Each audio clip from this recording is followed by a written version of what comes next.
بسم الله الرحمن الرحیم. سلام. نور آغا نوریم د افغانستان د الکترونیکي زده کړو د انګریزي ژبې ښوونکی. خوشحاله یم چې تاسو سره په لومړني درس کې یو ځای یم. څرنګه چې تاسو پوهیږئ د انګریزي ژبې الفبا د دې ژبې اساسي او مهمه برخه تشکیلوي.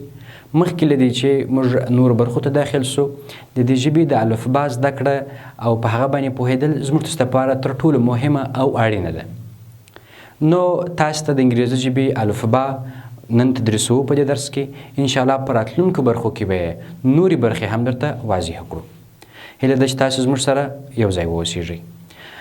د انګلیش الفابټس یا د انګریزي ژبې الفبا د شمېر له مخې 26 توري ده چې د شکل له مخې په دوه ډوله باندې ده.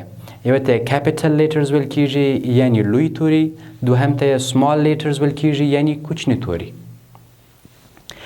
لوی توري او کوچني توري یا کیپیټل لیټرز یا سمال لیټرز دا په ویلو کې فرق نه لري. په ویلو کې یو قسم ویل کیږي خو په لیکلو کې فرق لري. یو ته لوی الفبا بل ته کوچني الفبا وایي. دا به انشاءالله په راتلونکو درسونو کې تاسو ته واضح کړم چې لوی الفبا په کومو ځایونو کې کاریږي او کوچني الفبا په کومو ځایونو کې کارول کیږي. اوس راځو زه د انګریزي ژبې الفبا درته وایم، تاسو یې راسره تکرار کړئ. A B C D E F G H I J K L M N O P Q R S T U V W X Y Z. اوس هم راځو په دغه 26 تورو د الفبا کښې موږ او تاسې داسې توري هم لرو چې هغوی د ځان څخه پوره اواز لري او داسې توري هم لرو چې هغوی هیڅ اواز نه لري او داسې توري هم لرو چې هغه نیمه اواز لري یعنی په نیمه حالت کې دي. اوس هغه توري کوم توري دي چې هغه پوره اواز لري، هم خپل اواز لري، هم نورو تورو ته اواز انتقالوي او هم هغوی متحرک کوي.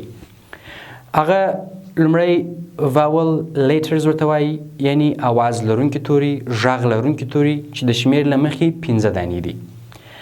لومړی لکه A E I O U دا 15 توري اواز لرونکي توري دي. دا هغه توري دي چې ځان څخه بشپړ اواز لري. د کار مثال په دې کې یوازې A راغلی ده. تاسې ا ته ښه متوجه اوسیږئ. ا د هغه تورو څخه ده چې هغه بشپړه اواز لري. که چیرې موږ دغه ا لیرې کړو له منځه یوسو، سی آر په خپلواکه توګه نسي کولی چې خپل اواز انتقال کړي. نو موږ ا یا داسې غږ لرونکی توری د دوو بې اوازو تورو منځ ته انتقالوو راوړو تر څو پورې چې لغاتونه او کلمې متحرکې سي او اواز پیدا کړي. دوه مثال د سنټ دی. په دې کې ای اواز لرونکی توری دی یعنی ای د ځان څخه بشپړ اواز لري. دا هم د 15 تورو څخه یو توری دی. که چیرې ای موږ له منځه یوسو، سی ان او ټي هېڅکله اواز د ځان څخه نسي ورکولی یعنی دا بې اوازه توري دي.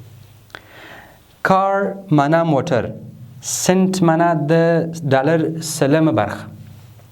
دا دوه لغات دي. تاسو ته مې د انګریزي ژبې د الفبا د اواز لرونکو تورو مثالونه پکښې واضح کړل. اوس دوهمې برخې ته راځو. دوهمه برخه هغه ته کنسوننت لیټرز ویل کیږي یعنی بې اوازه توري چې د شمېر له مخې 19 دانې دي. دا هغه توري دي چې دوی د ویلو پر وخت باندې هیڅ رنګه اواز د ځان څخه نسي ورکولی. دوی اواز هغه وخت ورکوي چې کله دغه 15 توري اواز لرونکي توري ورسره یو ځای سي. اوس لکه B C D F G H J K L M N P Q R S T V X Z. دا هغه 19 توري دي چې هیڅ رنګه اواز د ځان څخه نسي ورکولی. بی جی چې هر رنګه موږ او تاسې اواز ورکوو دوی د ځان څخه اواز نسي ورکولی. نو که چیرې په منځ کې یو اواز لرونکی توری راسي، هر اواز لرونکی توری دغو تورو څخه راسي، هغه بیا اواز ور انتقالوي اواز ورکوي.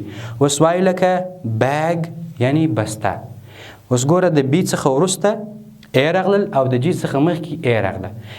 ای هم بی ته اواز ورکوي هم یې جی ته اواز ورکوي. همدارنګه د انګریزي ژبې په الفبا کې درېیمه برخه چې ده هغه سیمي واول لیټرز دي، یعنی نیمه اواز لرونکي توري. د شمېر له مخې 2 دانې دي لکه دبلیو وای.